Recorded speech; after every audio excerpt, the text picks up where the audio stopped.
Hi, everyone. This is acyuta-bhava from Nightlight Astrology. Happy Monday, everybody. Today, we're going to take a look at Mars and the North Node. Mars is in Gemini, which is the sign that the North Node of the Moon is currently traveling through in the tropical zodiac. This is the zodiac that Western astrologers follow.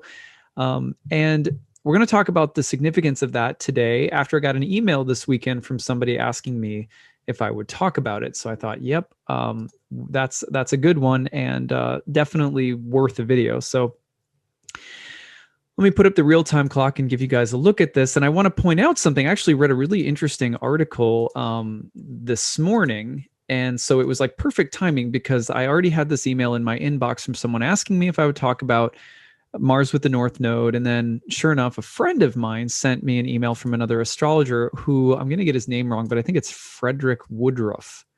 I don't know him. I don't really even know his work very well, but he had an interesting article that was commenting on a particular configuration in Vedic astrology that Mars is about to break free from right now. And I'm not going to go into that because I'm not an expert on the subject, but if you want to look him up, Frederick Woodruff, he had, I thought, a really good, interesting article that my friend sent me about Mars and Mars about to break containment from the nodes of the moon. So at any rate, I'll talk about that a little bit today as well. So you should be able to see the real-time clock on the screen right now. And what I want to point out to you is here's Mars in the sign of the North Node of the Moon in Gemini. We're not sure how late or early into the tradition the nodes of the moon were said to have a sign of exaltation. But interestingly, you have the nodes have dignity in Gemini and Sagittarius. So that's an interesting side, just an interesting side note. Okay, so what are the nodes of the moon? If you don't already know, these are points in Vedic astrology. They're thought of as actually as planets, and like they have a misty or kind of shadowy quality. And there's some really interesting mythology associated with them. If you go back, there's a series I did on the nodes of the moon in my archives. I don't want to unpack all of that again because I've done that already before. So what I'm just going to do is a little brief summary of the nodes. Obviously, the nodes are the points of intersection for the moon and the ecliptic. And at those points, when the moon crosses the ecliptic and it's close enough to one of the nodes at a full moon, or it's with the sun close enough to one of the moon's nodes at a new moon, then you get eclipses, partial or total eclipses, lunar and solar. So there's been a lot of things said about the nodes in modern astrology, including the idea that the North Node is associated with the progression of the soul, the evolution of the soul, that the South Node is associated almost with the past lives, past lessons, and maybe hangups of the soul. And that's kind of a modern paradigm. That paradigm is not really, there's not an exact correspondence to that throughout the history of astrology. So for several thousand years, the take on the nodes in both the East and the West has been very different from that take. It's not to say it's wrong. It's just to explain that, because people who watch this channel may not know that that's not the take on the nodes that I particularly follow. And most Hellenistic astrologers or traditional astrologers are not necessarily going to take that approach to the nodes either. So what approach do they take? Well, you're going to find some really esoteric teachings in the Vedic tradition about the nodes that are really beautiful. And I'm not really qualified because I'm not a student of Vedic astrology to give a deep, intense treatise on. But I can say a few things that I've learned about them philosophically from studying sacred scriptures like the Srimad Bhagavatam, the Mahabharata, and also just practicing with them for a long time and getting a sense of what comes with them. In the Indian tradition, you're going to have the North Node associated with Rahu, who has an appetite for worldly things and worldly success, and he's kind of a cunning demon. And so you could say any planet with the North Node tends to increase or amplify the hunger, the potency, the desire, and the drive around that planet, oftentimes for worldly success or worldly ambitions.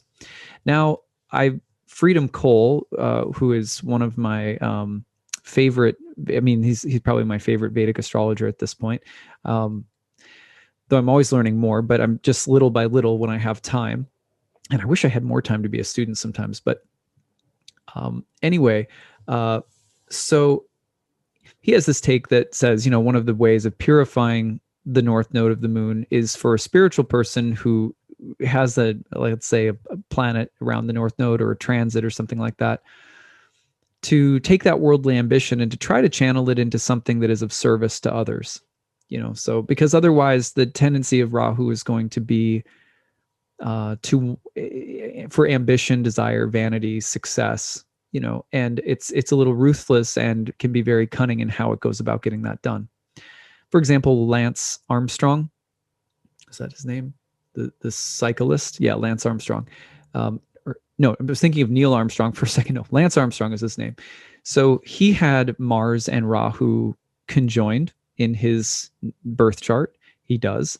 And he desired athletic or martial victory at all costs and went to the extent of doping scandal. So it's like Mars on this kind of ambitious steroid.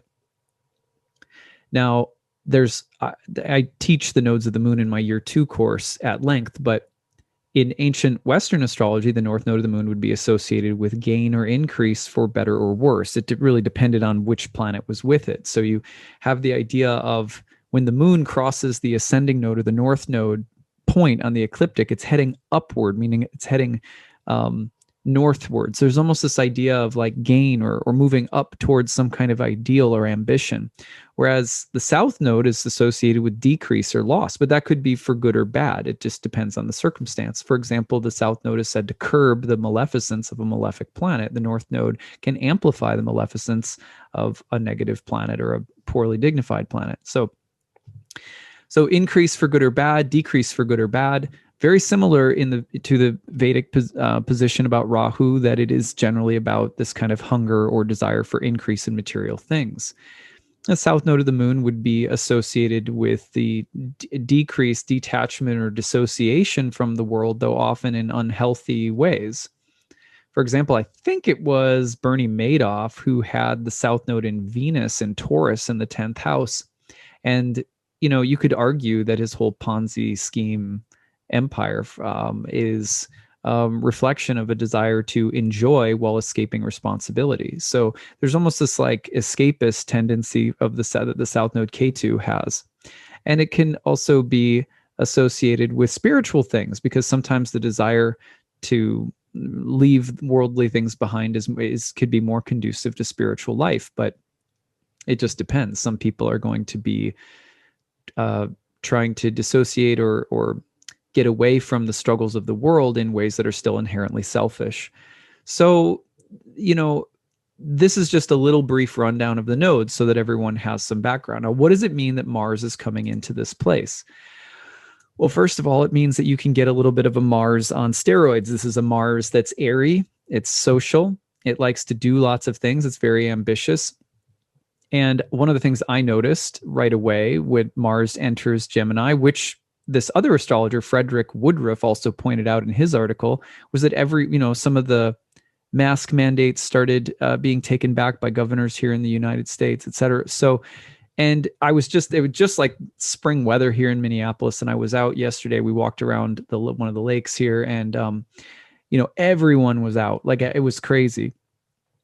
And my mom was here visiting too, and she had COVID, and also because she's a health employee, she had to get vaccinated and stuff like that. So she works in a hospital. So at any rate, she was here visiting and had taken a flight.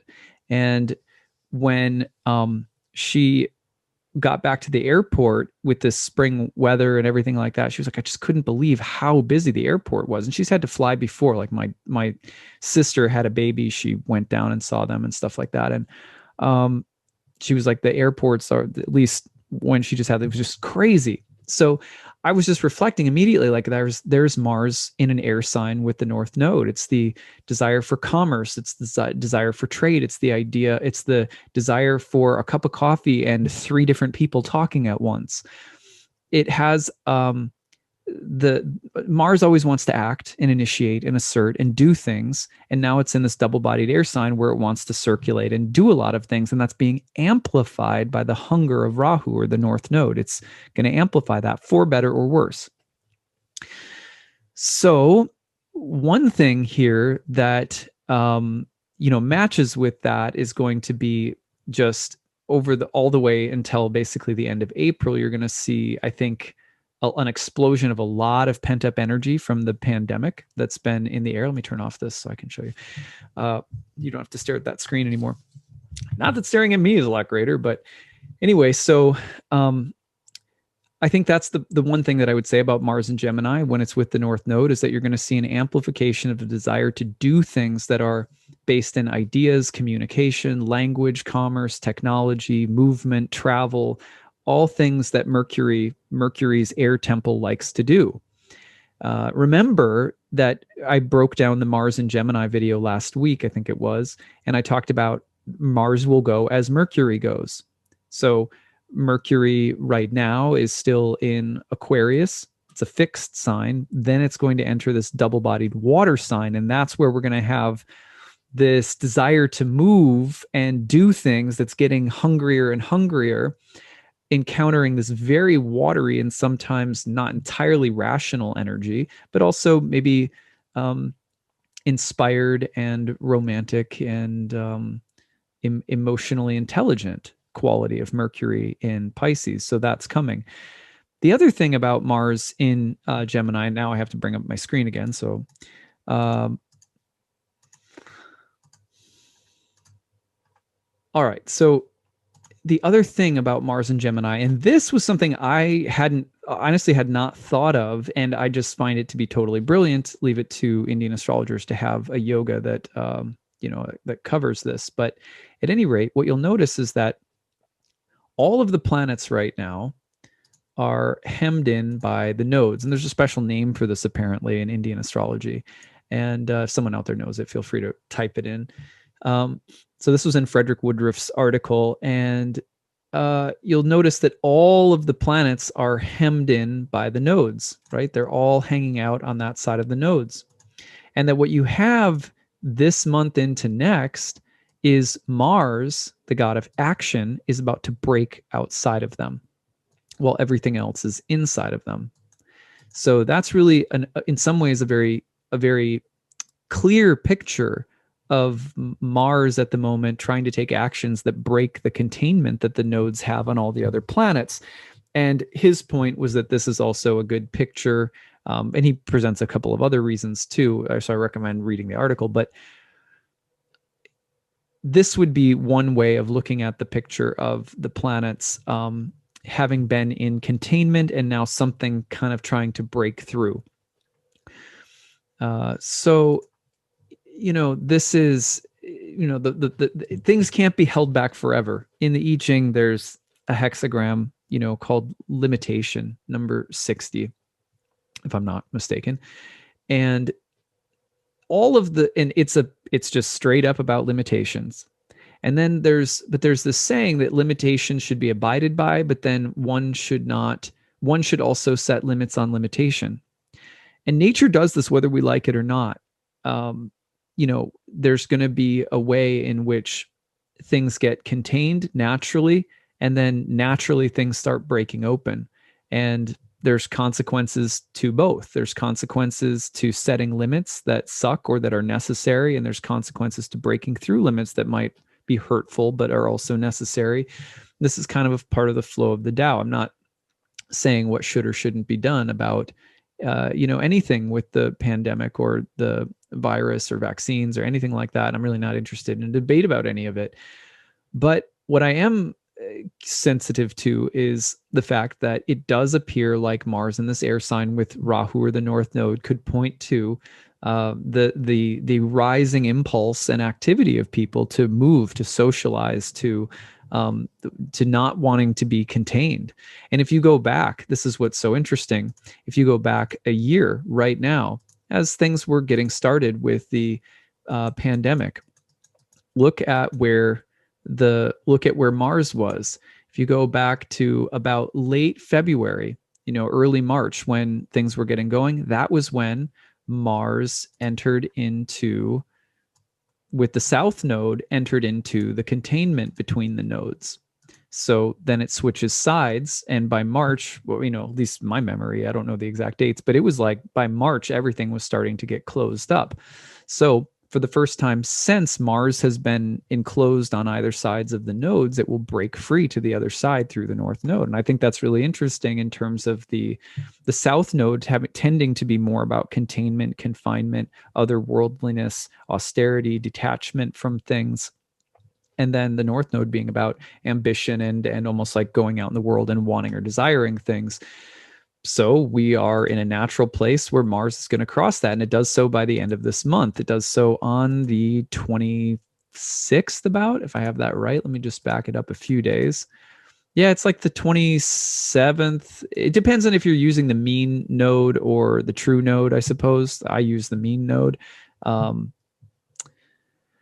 at any rate, it's around the end of March and the beginning of April that Mars crosses over that nodal point. And I would see that as a moment of materialization but beware, kind of like, I don't mean to make Lance Armstrong the butt of a joke, but beware the temptation to win the race on steroids, or beware of the fact that Mars might get overly zealous, overly confident, and a little ruthless in how it pushes forward with the things that it wants. On the other hand, if there is some sensibility, and this is where it comes back to what's happening as Mars gets all amped up and wants to break free. Mercury's debilitated in this water sign, squaring Mars, so emotions can take over. And I just felt it when we were out yesterday walking. I was like, God, it's spring now. Spring is coming. And I was talking to our neighbors, and I was like, it just feels like everyone wants to just get out. Everyone's been, a lot of people anyway, have been very, very contained for a year now. And this spring feels different. It feels like there's a gold fever in the air, right? The sun is coming to Neptune too. So anyway, I thought you guys would find this interesting today. So that's a little picture of what it might mean that Mars is coming in with the North Node. You can watch for that, especially in the whole sign house of Gemini in your birth chart, and watch where that impulse is taking you. And I would say there might be some sense that, freedom, limitations can't last forever. And you have to put limits to limits as well. If you're being overly limiting or restrained, then at some point the natural ebb and flow of the Tao may need some relaxation of boundaries. And that comes naturally, especially when we're trying to control things too much, when we're trying to control when there's freedom or when there's limitation, and we are not living with the Tao, so to speak. We're not aware of the fact that it's not us that controls this. It's us that choose to go along with it or not. And most of the time when we pretend that we have control of it, we suffer eventually, because we lose control. We lose control of the freedom and get limited, or our limitations, our self-imposed limitations, get overridden by the freedom. Spiritual practice, as far as I can tell at this point in my life, teaches us how to recognize that we're not in control, and that the best that we can do is sort of align ourselves, like being on a river, and you have a little bit of control with your hands on the inner tube, but the currents are stronger than your hands. So you're just kind of playing bumper boats a little bit and trying to move along carefully and consciously. You don't want to just, fall asleep. You'll get some kind of cosmic sunburn. So anyway, I hope you guys have a great day today, and I hope this was useful for all of you. Please tell me if you have Mars and the North Node together in your birth chart. What kind of steroids have you taken? What has that been like for you, good or bad? And what else are you experiencing that is Mars and North Node like right now? All right, that's what I've got for today. Take it easy, everyone. Bye.